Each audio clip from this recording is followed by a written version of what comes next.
Okay, guys, got all the plastic off. Um, Now this is what I'm working on. Toro Manufacturing Company people, if they see this, they're not gonna like this video. Um, but this is what I'm working on.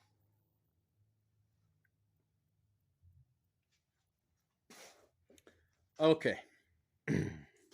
This machine right here retails new for, if you go in a Toro dealership and buy this new, they're gonna charge you over what, $500-$600.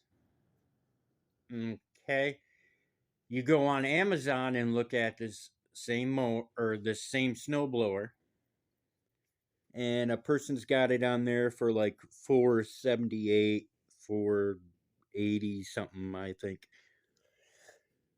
Uh, and then you look at the construction of this, right? It's just your standard snowblower chute. You know, if I took this cover off, there'd be a belt in here,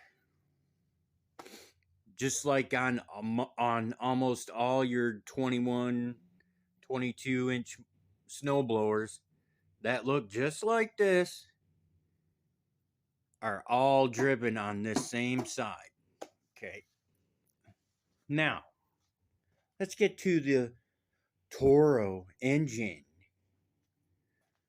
Okay. If you look at it, it looks a little strange how the muffler's kind of going over the engine like this, right? No. It's a Chinese engine.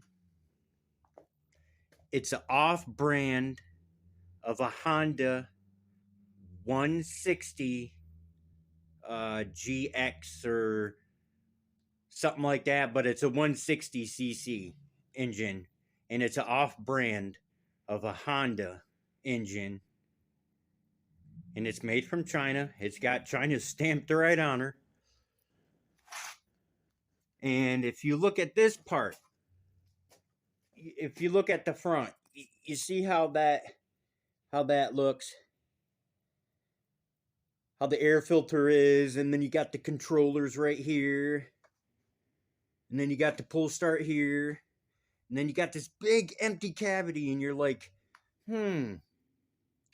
well, let's look at it a minute. You take the muffler off, and you think, oh wow, a gas tank could fit there. Oh yeah, oh duh. Originally, it did have a gas tank mounted there. You go on Harbor Freight and look up 160cc engines, or go look up Honda 160cc engines.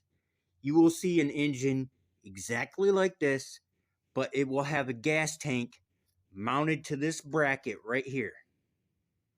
That's where the gas tank mounts, is right here on this bracket. Go look it up. You can pick these engines up for cheap. So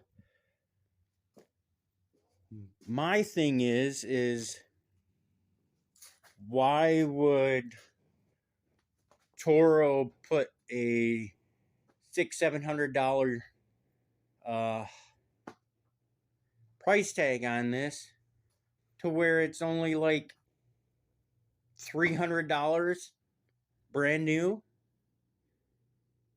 They need to like change their prices a little bit there, because brand new, this thing should only be like $350 out the door, not $600-$700 out the door.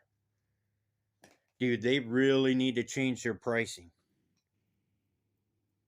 This is it's pretty sad. But yeah, I gotta take the muffler off. I gotta take this side cover off. I gotta pop this air filter cover off. Oh wow, no air filter. Well, snow blowers in the winter don't use air filters. They use the air boxes, but they don't use the air filters.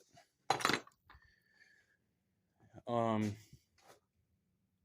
Now, if you had a go kart, oh, this would work great for a little kid's go kart. You could pull it right off, put your pulley on there, slap it in the go kart, and hook your throttle system up to it, and away you go. It's nothing special with the engine. It's just an engine.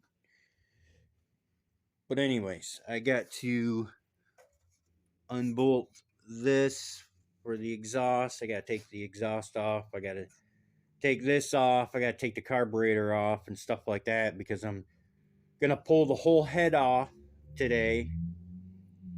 And I want to measure that piston and across to make sure that it's the right piston that I ordered. It should be a 68. And we'll go from there. Sorry, Toro, about saying that about your product, but dude, come on. You got to lower the price some, man. That's crazy. Sorry, guys, I forgot one more thing. When you buy a snowblower, you should expect a good axle and wheels and stuff, right? No. Look how wobbly those are. And they're wobbly like that when you get them right out of the store. Brand new, they come wobbly like that. Okay? And the plastic is thin. These are going to break easy.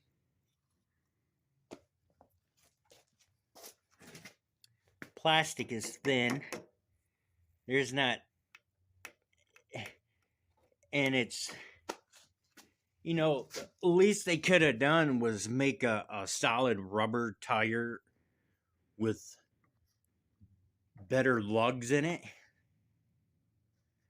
You know, they could 3D print off. Get a big commercial 3D printer and you can make 3D printed plastic wheels way better than what this machine made plastic wheels. You can make them out of resin, so they're harder rubber material. Dude, come on. And the axle is thin. So spending $500, $600, $700 on a snowblower, you should think that you would get solid rubber tires and a bigger axle on the machine, right? No, they don't do that. Well, this is where I'm at. Carburetor's off. Some other stuff is off. Now I'm getting ready to do the head bolts. Get those off. Hey guys, I'm down to this far. I just wanted to stop and show some people that some mechanics do it, some mechanics don't. I usually don't, and I haven't had any problems. I don't touch those. I don't touch the lifters. I don't touch these at all. I'm just going to unbolt these two here, unbolt those two, slide it right off. And when I put it back on, I'll put it back on nice and slowly. And I will not touch these. So when you put it back together, these should be exactly the same when you took them off. You know, you could take a picture, or you can take your gauges and gauge it right now and write it down, and then take it all off, but leave these on. And then when you put it back on and when you get everything tightened up, this one's loose, this one's tight. So put your feeler gauge in there, see where it's at, write it down, then put your feeler gauge under this one and write it down. So that way when it's all back on there, it should be the exact same number as when it came off. Okay guys, the engine's got to come out. I thought the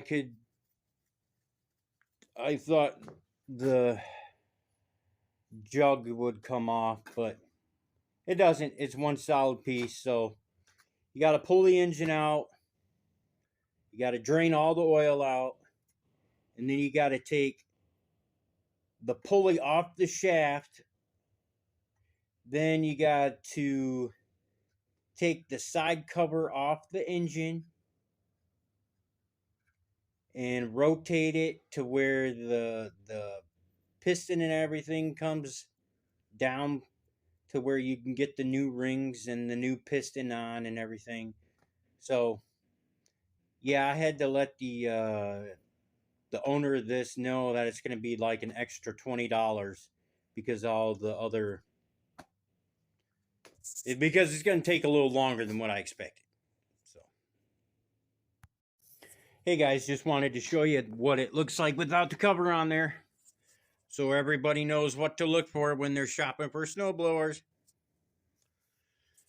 Oh, what I have to do is I have to get the engine out of here. You see the three, there's one bolt there, one bolt there, one bolt on the other side, and then you got these, you got the pulley that needs to come off first.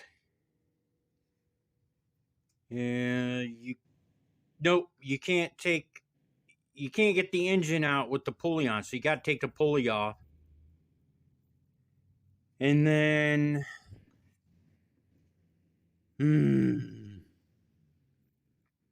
yep, then you're just gonna have to use a wrench to get the bolts off of here.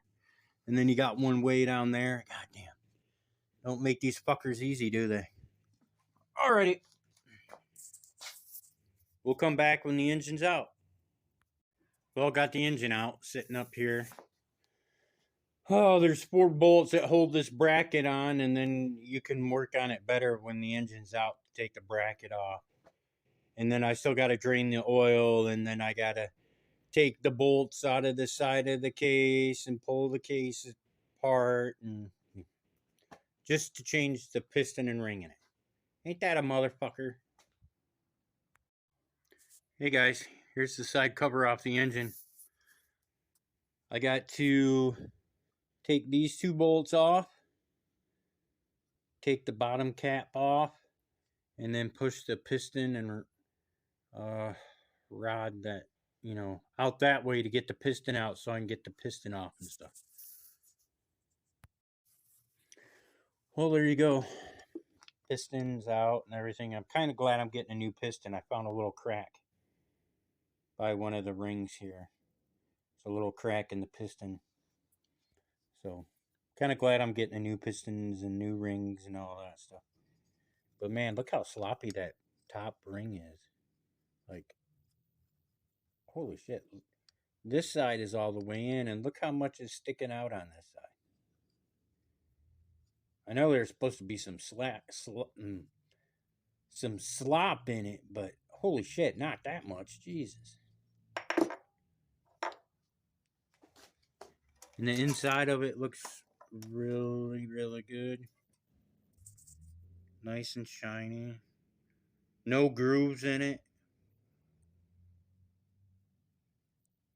So, everything looks good there. So, yeah. Hopefully, the parts get here before Thanksgiving, but probably be after Thanksgiving when I get the new parts in. So, alrighty. This project's done for right now. You guys have a good one.